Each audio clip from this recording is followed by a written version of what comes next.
glucose in the gastrointestinal system, so the cells start dying without glucose. What does glucose do to our cells? Help our cells do? What is it? Make ATP. So those cells are dying because they're starving of ATP, because they're starving of glucose, because the crypto ate it all. So this is one cytopathic effect, is nutrient competition.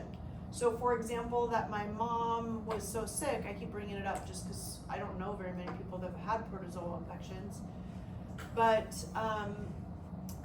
she was becoming malnourished and she was becoming dehydrated because it lines the lining of the colon, and the colon is responsible for absorbing water.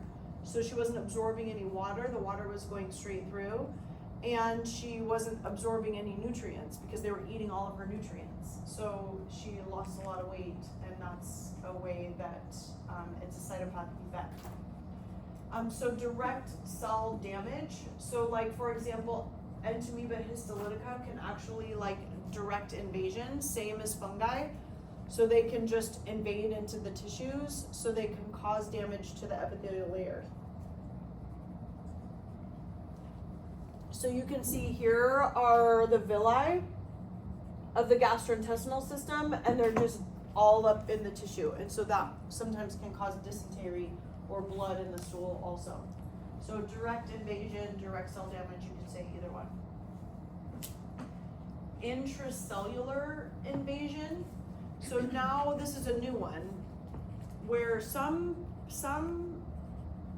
bacteria can get inside of cells and harm inside of cells. All viruses get inside the cell and harm the cell from the inside.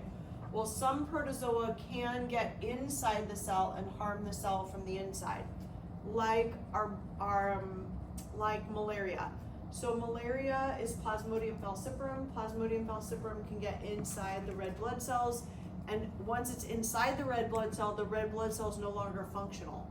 So it can't carry oxygen and carbon dioxide anymore. So then your patient is deprived of oxygen to the brain. They usually feel really tired, they start feeling sick, they start feeling like flu-like symptoms because they're not getting enough oxygen, they're not getting enough glucose because there's the damage to the red blood cells.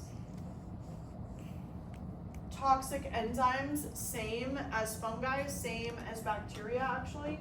That toxic enzymes are like proteases and lipases, same as fungi, so we can remember them all over again. That these toxic enzymes are spit out by different protozoa, and they can cause degradation of the tissue around, because they're doing the exact same thing as fungi or bacteria are doing. They're spitting out these enzymes and then digesting the little pieces. They're digesting all of the nutrients. And then this is a new one. So this one is the problem for protozoa, and we're gonna learn more about protozoa and the big problem with protozoa. But protozoa, so the immune system doesn't really let things go on for a long time. The immune system is gonna fight whatever you have in your system and fight really, really hard for it. Well, these, like for example, Giardia that's hanging out in the gastrointestinal system, it's just hanging out in there, living the dream, and our immune system isn't fighting it. So a lot of times what it will do is lower the immune system. It spits out chemicals and products that will lower the immune system so that the immune system doesn't attack it. So you can say immune evasion, but if that confuses you because you're just trying to remember too many terms and too many words, I was going to tease Dr. Donnelly about it, but he's not in here right now. But he was trying to remember direct invasion of fungi, and he said direct, what do you say, infestation, and he's like, what is the word? He couldn't remember the word invasion. But if you can't remember the word like invasion or evasion, just make up your own, like immune lowers the immune system, immune lowering, all correct. It just lowers the immune system. So that's another cytopathic effect, is it lowers our immune system so that it can survive without being attacked by our immune system. Okay, so that's it. So we have 1, 2, 3, 4, 5. One is nutrient competition. This one is new. We haven't really had this yet. Bacteria, viruses, fungi are too small to really have an effect on our nutrient absorption. But these ones, because they're around so long, they really do compete with our glucose in the gastrointestinal system. Direct cell damage, this one makes sense. Of course they do. They just invaded right into the tissues. They can live inside cells. They can spit out toxic enzymes. They can lower the immune system. And that's it. 5 of those. Okay, so control. Same. Prevention, identification, treatment. Do I have my same thing? Oh yeah, physical control, chemical control. We have all the same things. So I'm just going to talk a little bit about prevention worldwide. So parasites are one of the leading causes of childhood morbidity and mortality in the world. Morbidity and mortality, morbidity means disease, mortality means death. So one of the leading causes because of diarrhea.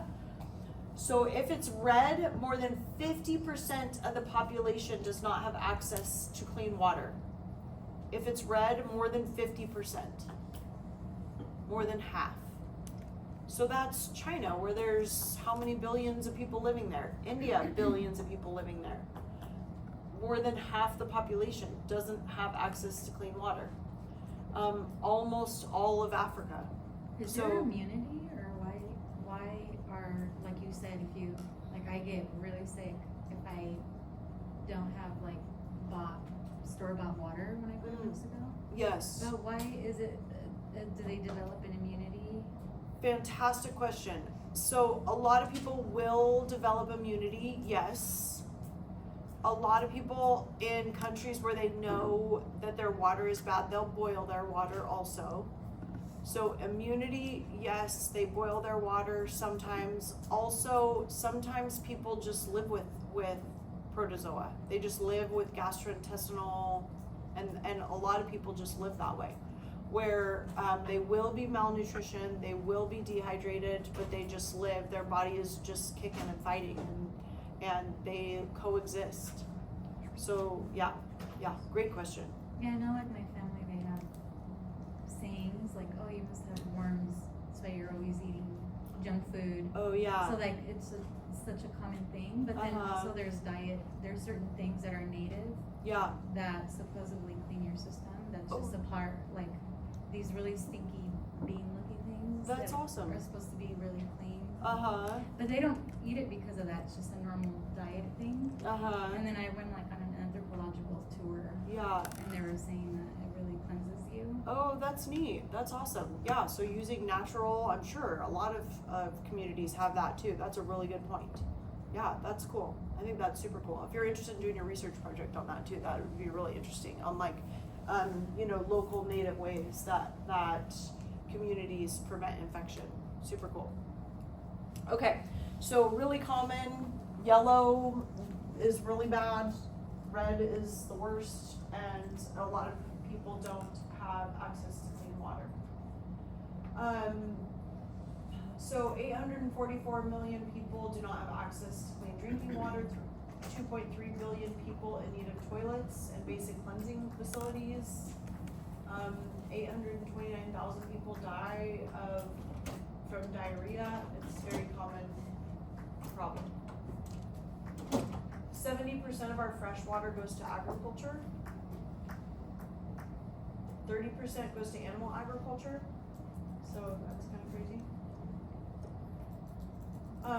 Areas in the world under high water stress. So this stresses me out every day. Actually, it shouldn't, but this is one thing that really does stress me out a lot, is access to clean and fresh water around the world, and that it's getting really bad. This year in Folsom is going to be really bad.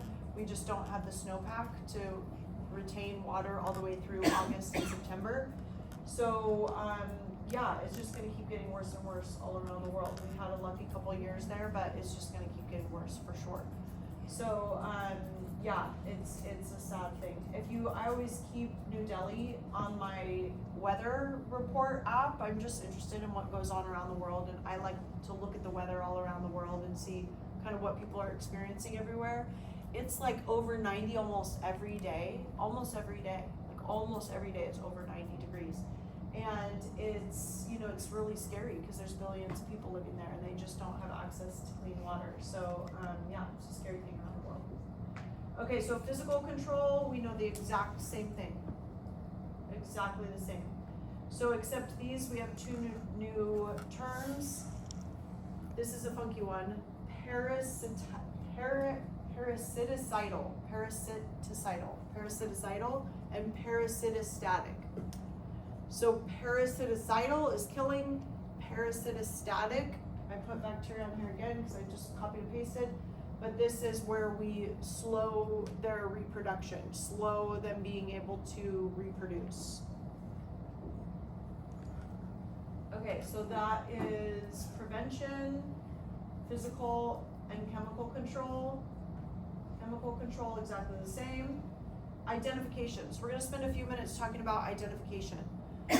So how do we tell if our patient has an infection? So I'm gonna show you these videos because I think it's really cool. I think it's cool if you work in a rural setting. I'm gonna make it a little bit darker just so you can see what they're doing. If you plan on traveling and you plan on working in a rural setting, so a lot of people will end up working in a rural hospital or a rural clinic because they help pay off your loans. If you have any loans and you work for 6 months or a year in a rural hospital, they'll help you pay off your student loans. So a lot of people with student loans will do that because it's helpful. Yeah. Isn't that what your sister did? Yes. Catalina. Mm-hmm. Catalina Island, yeah. Mm-hmm. Yeah, so she loved working there, so she still works there 1 to 2 days a week depending. But they helped pay, I think, 30% of her medical school loans or something like that. And her medical school loans were like out of control. She's a spender. So she bought some clothes, she bought some things that she should not have bought with her student loans. Be careful with student loans. When I had my student loans, I tried to eat very minimally. I was broke as anything, so I couldn't pay my cell phone bill, I couldn't pay my car payment, I was like so broke because I had to stop working full time because at Cornell it's like you just can't, there's no way I could survive and get A's and be able to work. So I was just extremely poor. So I would eat like an apple, I would save money for a beer, I would save money here and there, and just do what I ever could to like sometimes pay my cell phone bill, sometimes I was late on my rent, all the hard stuff. But if you guys have, Sallie Mae loans are great. Just make sure that you're paying to principal and interest. So be careful of that because they will tell you, here's your minimum payment, but you're only paying off a portion of the interest, so they're still charging you interest on top of your payments every month. So you're like, sweet, I've been paying on it for a year, let me look at my balance, and it's more than when you started. So just be really careful that you're paying interest plus a tiny bit of the principal every single month. So be mindful if you do get student loans. I had to get a lot of student loans, but at the end of the day, I had $30,000 in student loans when I graduated, which was really good, but I got scholarships and I got need-based financial aid. So I ended up with $30,000 in loans, and I was able to pay that off pretty quick. So but my other sister, so my sister who's a doctor, and then my sister who's a nurse practitioner, both of them are big spenders. And my little sister, she bought a car on her student loan, she bought lots of clothes, lots of shoes, and I think she's been a nurse practitioner for like 12, 15 years, she's still paying off her student loans. And she still has like $300,000 in student loans, like so much, too much money. So just be mindful when you take out a loan that you're like as minimal as you can. A lot of people recommend that when you're in nursing school, do not work. I would highly recommend that. I know that is incredibly difficult for some people, but what I would recommend doing is getting a Sallie Mae loan, work in the summers if you can, as a MA or a CNA, trying to get some medical experience, work in the summers if you can, but during the school year, try not to work if you can possibly, because you're gonna need all your time to study. Some people still work 1 day a week or something like that, but just be mindful of that. Sallie Mae loans are great if you are responsible with them. So that's my whole money spiel. If you guys have any financial aid questions, let me know, because I at one point was a financial aid expert, but it's been a while. Okay, so if you do work in a rural setting, that's why we started this conversation. If you do work in a rural setting, or you do work in a rural hospital, or you work in a clinic, you're gonna be running these tests on your own. So I'm gonna show you what the tests look like and how you run them and what you're looking for. So I thought these were really cool tests. These were really cool examples of videos, because they give you some idea of what you would actually be doing yourself. To my channel today. In this video I will show you Here, how let me see if I can do closed caption, because to do stool routine examination. To do stool routine examination and to making the smear, we need normal saline. so be careful, because some of the closed captioning, she said stool examination, so some of the closed captioning was wrong. This normal saline is easily available from pharmaceutical companies, or you can take this from your nursing department and can put in small bottle with dropper. That is more comfortable and easy to use. Now you see, NSS means normal saline solution. For this stool analysis routine examination, we need stool in sterile container, and we need one glass slide and one cover slip. First, when we will put one drop of normal saline on the one side of the slide or in the center, So as you she's saying wish. saline. And then when you saline will solution. open the bottle, first you have to see the color of the stool, and when you will make the smear either with the stick in the container or you can use any dropper, with the help of that we will see the consistency. Colors means if it is brown, yellow, green, whatever color you will mention in your report. And consistency means it was formed, semi-formed, loose, soft, mucoid, watery. So whatever the consistency we will make. So we will mix with in the normal saline and the sample, and we will cover with the cover slip. Now we will set the slide in the microscope. First you have to use 10x lens and keep on the light of the microscope, and with the help of coarse adjustment we move the stage full downside and then slowly bring it up. Now I will show you. As you can see, I am moving the coarse adjustment and making the stage up, and at one point I will stop where I will see the focus is clear for 10x. I will show you also, and then I will change to 40x. We have to report stool analysis at 40x. Now this is the 10x view. In this 10x, just we have to make our focus clear, and then I will change the lens to 40x. In stool analysis, now it is 40x. Now you can see there is downside, there is giardia cyst. So here's the cysts right here, giardia cysts here. And upper also there is one giardia cyst. In stool analysis microscopy, we will search for parasites, we will search for bacteria, yeast cell, undigested food, pus cells, RBCs, red cells. These all things we will search. Starch, fat globules, these all things we will search in stool microscopy. And there are routine parasites like entamoeba histolytica, entamoeba coli, giardia, lamblia. These are the normal routine So I don't know parasites. if you recognize all the things she just said. Giardia, lamblia, she just said. Coli, Entamoeba giardia, histolytica, that's the amoeba. lamblia. Giardia, These are the lamblia, normal that's routine Giardia. parasites that you will observe. Other than also there is like Ascaris, Enterobius, Ascaris, There are different Enterobius, those parasites. I are have already shared my worms. So we'll talk about parasitic worms next week.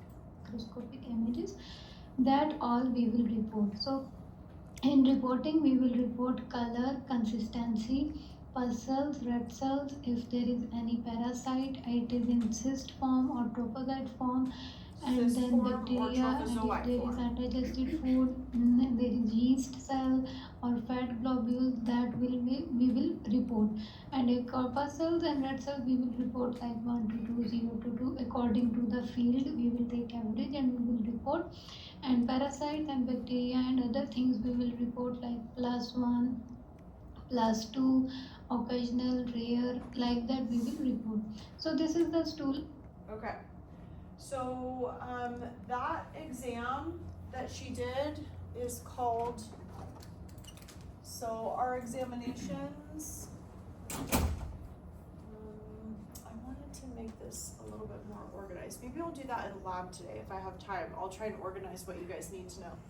But our identification, so this is under control, and this is identification. And our first method is called an ONP. So this is called an ova and parasite. An ova, we haven't talked about what an ova is yet. An ova is an egg from a helminth. So this is from a worm, eggs from worms. So when we're looking at a parasite, we're looking for a protozoa. So a parasite from a protozoa, let me see if I can direct you to the question without telling you immediately the answer. So when we're looking for parasites, let me just ask you, but it's gonna be a dumb question. When we're looking for parasites, what exactly are we looking for in a stool sample?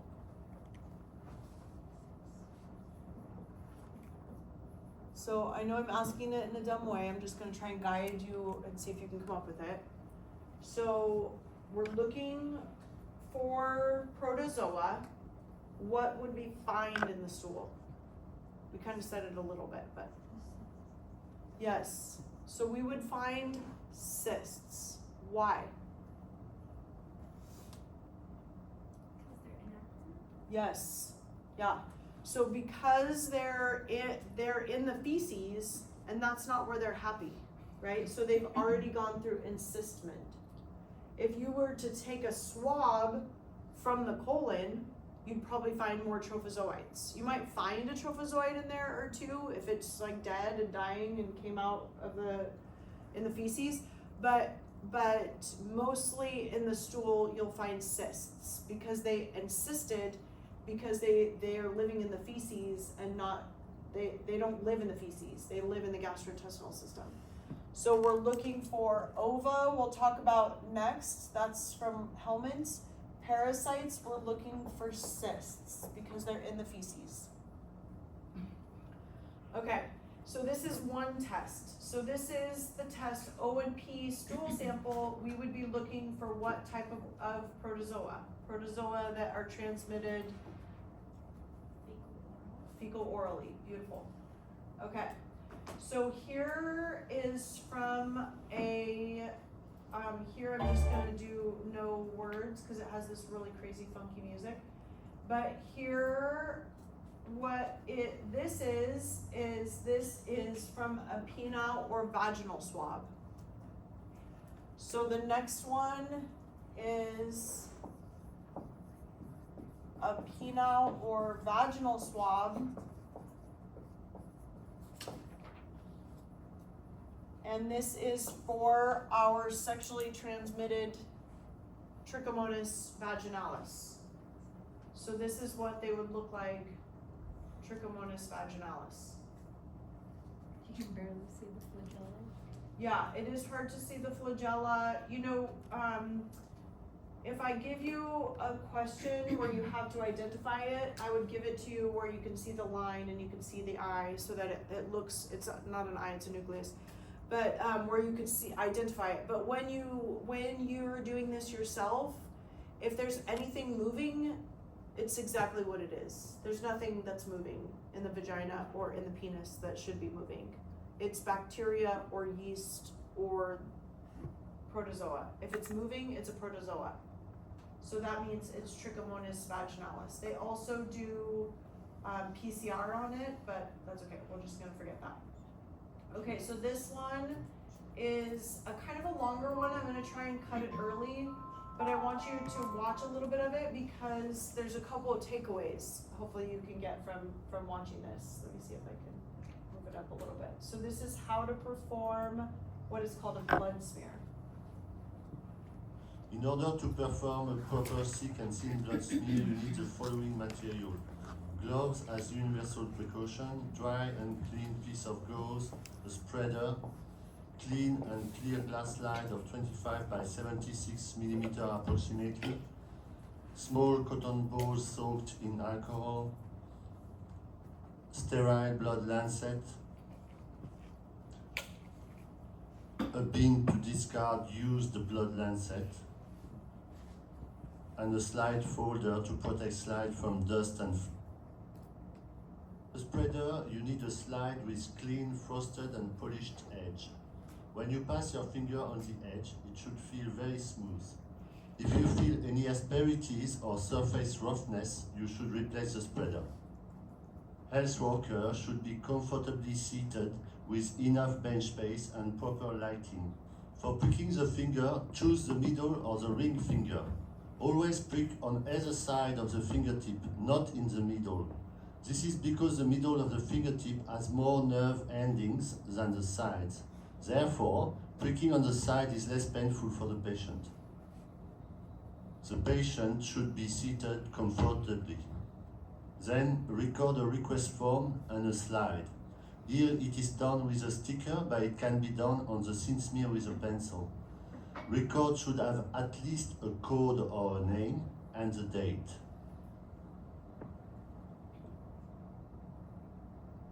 Check the slide is clean, free of dust or fingerprints. If not, clean it with a dry piece of gauze.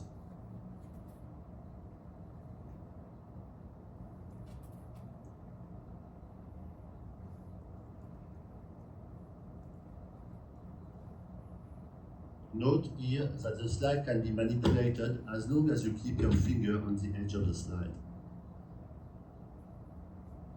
Massage fingertip to increase blood flow. Clean the fingertip thoroughly with a cotton ball soaked in alcohol.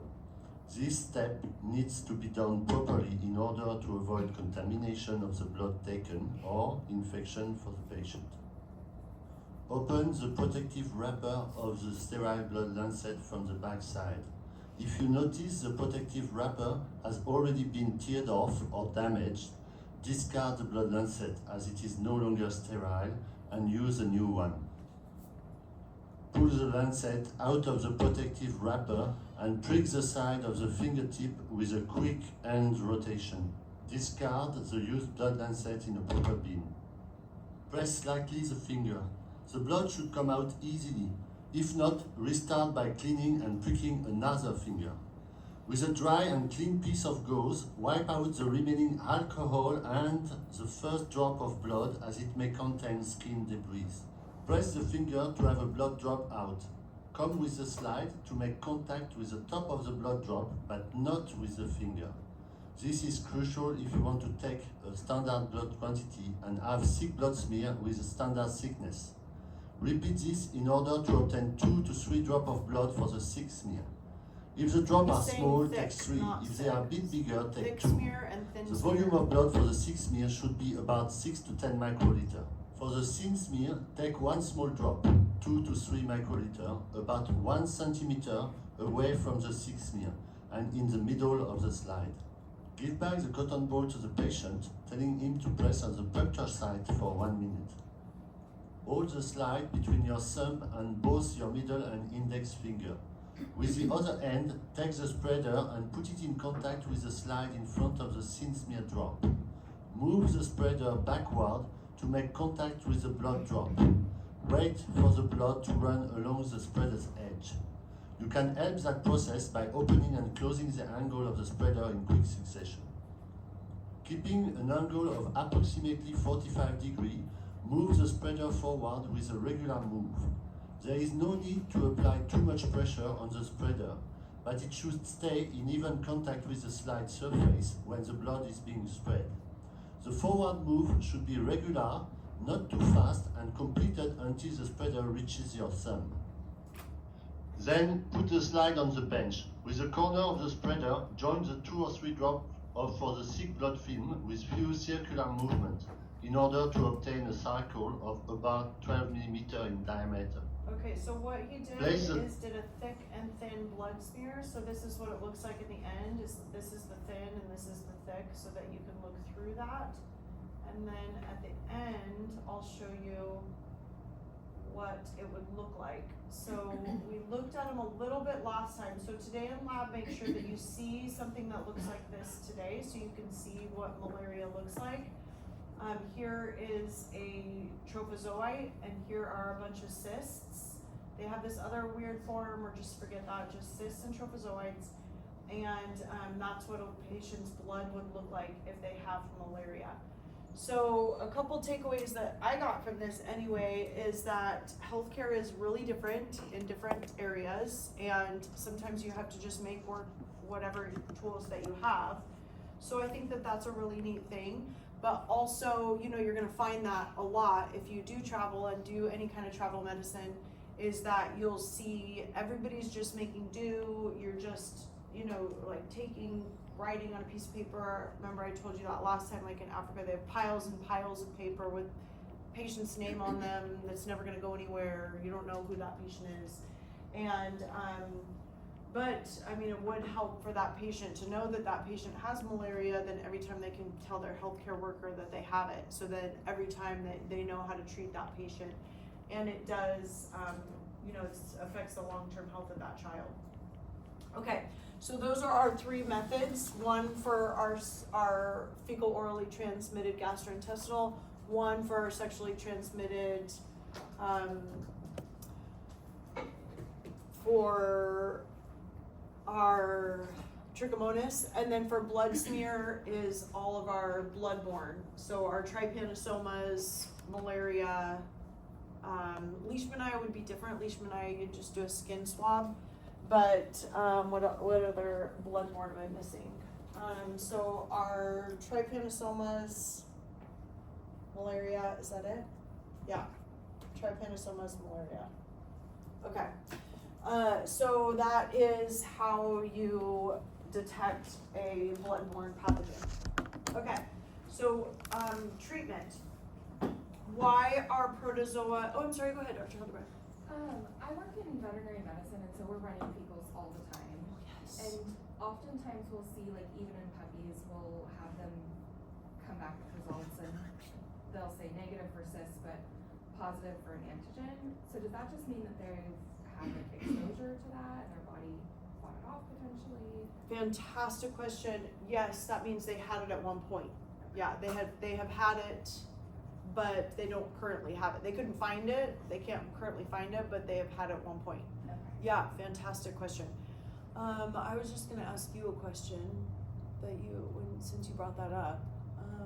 I don't know, I'll think about it, but yeah, I was just gonna think about, because for animals, you were just saying stool sample. Yeah, I can't remember. A lot of dogs get giardia here around here. You have lots of animals with giardia. Mm-hmm. Yeah. Do you have other things that you see regularly, like protozoa or helminths? Yeah, Worms. we see worms all the time. Worms.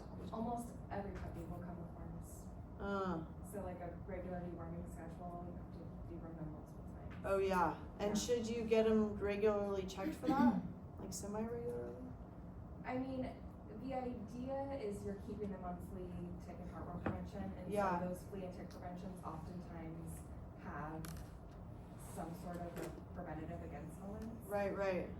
But it's not to say that that Right. won't happen. Yeah. Oh, yeah, that is so good to know. My daughter's like, she lets our dog lick her all over the face. I'm like, she eats poo, you're gonna get worms. Like, don't do that. Oh, yeah, that is so gross. It is. But well, we'll talk about helminths. I'll gross you the heck out all next week for sure. Okay, so why are protozoa so hard to treat? We've asked this question every time, right? Targets. Can you guys think of a target? That we do use? What is the target that we've discussed so far? That's fungi. Good guess. We haven't talked about any targets. No, We've mentioned none. So, very hard to treat. Very hard to treat. I'm gonna mention one target and you're gonna be like, oh, that makes sense. So we're gonna talk about one anti-parasitic. Thank goodness we don't have a whole list of ones to memorize again, right? We have one. So this one is called metronidazole. So everybody say that, metronidazole. Good. So this metronidazole, this is why this is incredibly unfortunate that it ends in this. Super annoying, right? It's not an antifungal, but it ends in azole. I just have to apologize. You just have to know that it's metronidazole. Metronidazole is specific for protozoa only. Our fungi are the ones that we memorized, but this is metronidazole. It's not an antifungal. It is an antiparasitic. This is our only antiparasitic that we're going to talk about. And sometimes it's also called flagel, F-L-A-G-Y-L, flagel. So let's talk about what it does. So in organisms that are aerobic like us, we have, you're not going to memorize the name of this enzyme, it's too long and confusing. We're just going to keep it very simple. In aerobic conditions, aerobes use this one enzyme to go from pyruvate to acetyl-CoA. So remember that was our weird link step, that intermediary link step. We went from pyruvate to acetyl-CoA. That's pyruvate dehydrogenase, that's what we have. Well, because they're anaerobic, most of them are anaerobic, and they're just different. They have a different enzyme that they use to go from pyruvate to acetyl-CoA. So they use ferredoxin oxidoreductase. We don't have that. So we found one target that we know of, and it's for anaerobic bacteria, not bacteria. Don't ever let me say that again. Anaerobic protozoa. And there's a specific enzyme, so it blocks an enzyme in anaerobic metabolism. That's all you need to remember. It blocks an enzyme in anaerobic metabolism. So this is metronidazole.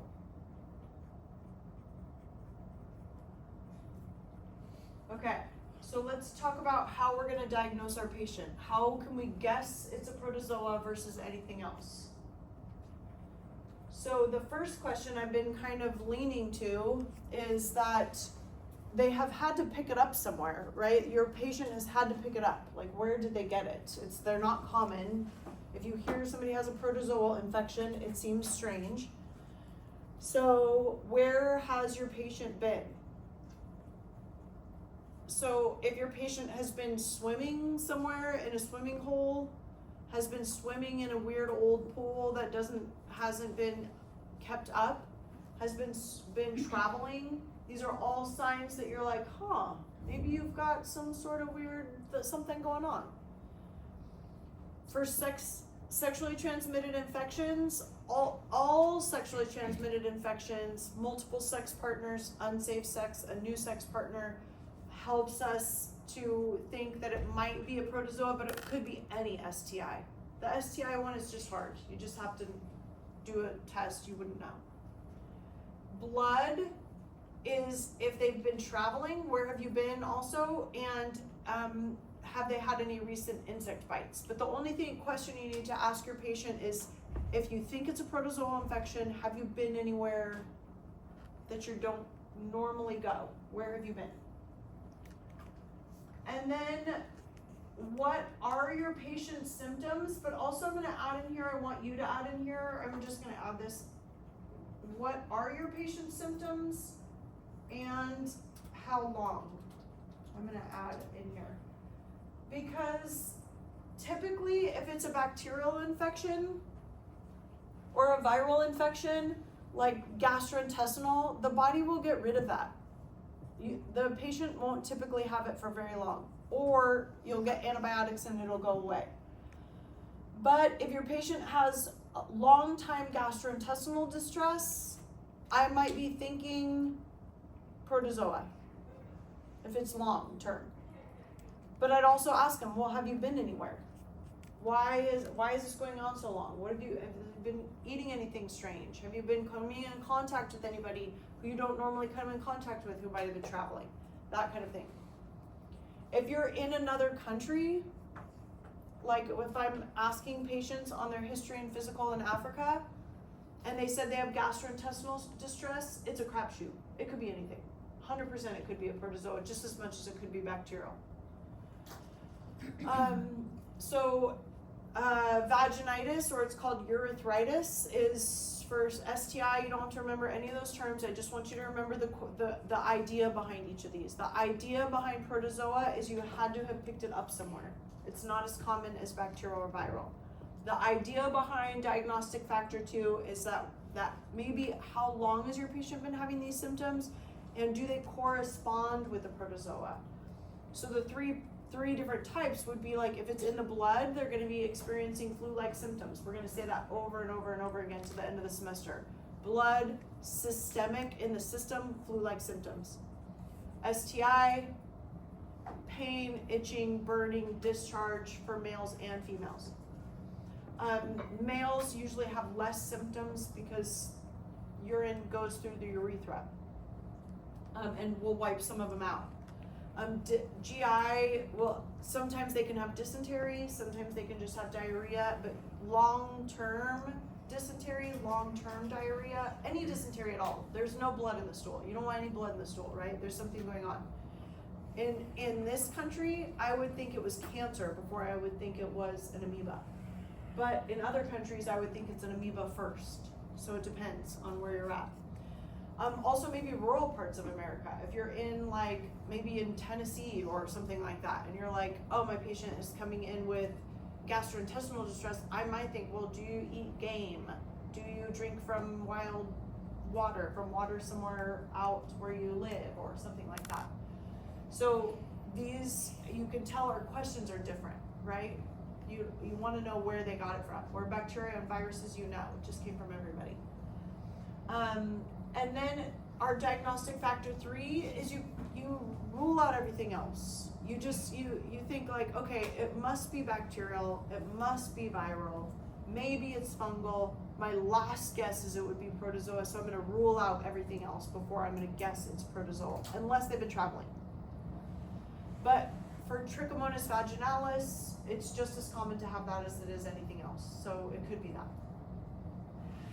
Okay, protozoa wrap up, and then we're all done. So respiration, most anaerobic. Ecology, aqueous-ish, not super important. Cyst, trophozoites. Motility, we remembered that. Reproduction, most asexual. Protozoal diseases, only drink water that's clean as F and non-toxic, but you don't have to really remember it this way. If this is an easier way for you to remember it this way. But if it's easier for you to remember the way we did it, just do it the way we did it.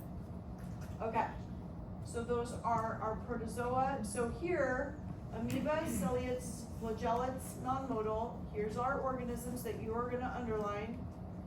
Most are cyst and trophozoite. You don't have to remember the exceptions, just remember most. Metabolism, most are anaerobic.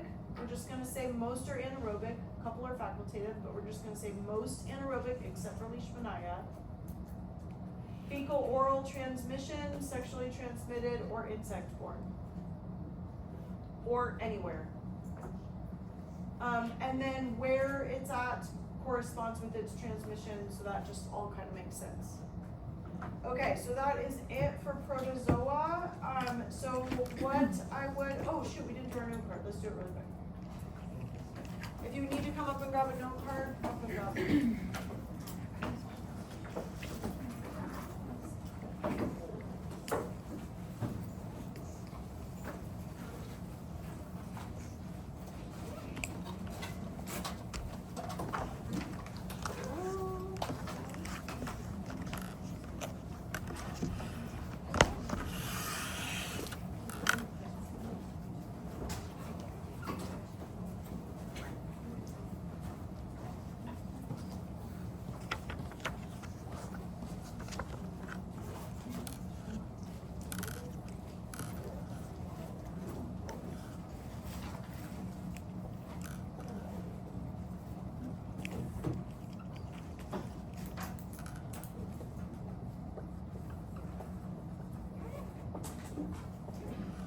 So I just labeled a couple little things for you. Those are red blood cells that they're existing inside of.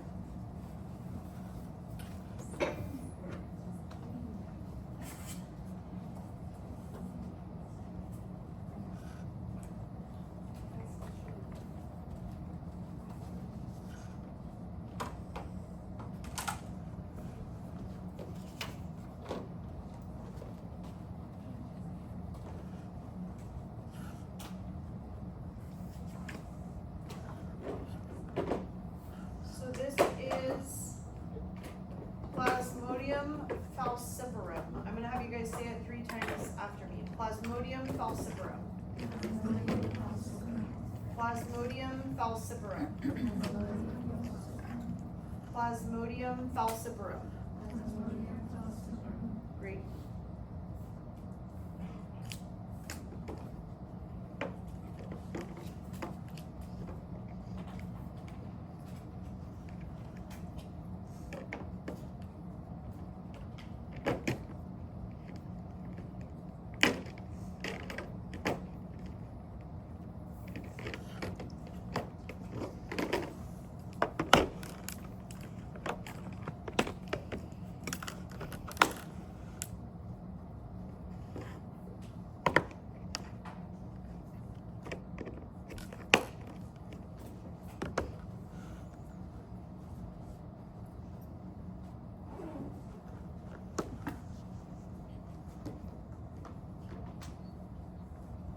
Okay, here's the back. Oh, so here's what a cyst and trophozoite looks like. Under the microscope.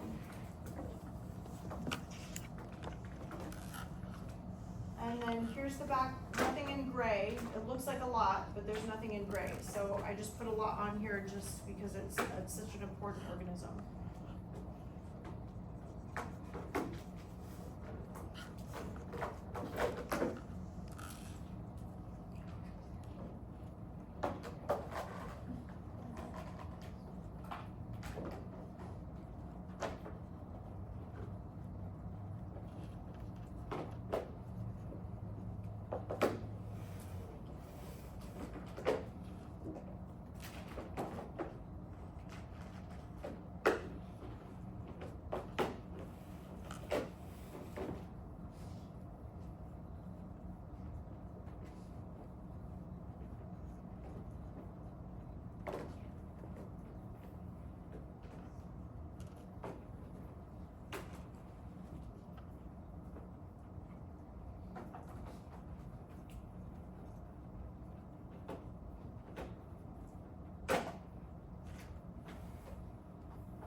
Okay, so this is the protozoa that causes malaria. It's non-modal. It can go through the cyst and trophozoite phase. It is mosquito-borne, biological vector, insect-borne, however you want to say that. They all mean the same thing. It develops inside of red blood cells. And also, it can remain dormant in the liver. Those are hepatocytes, mean the liver.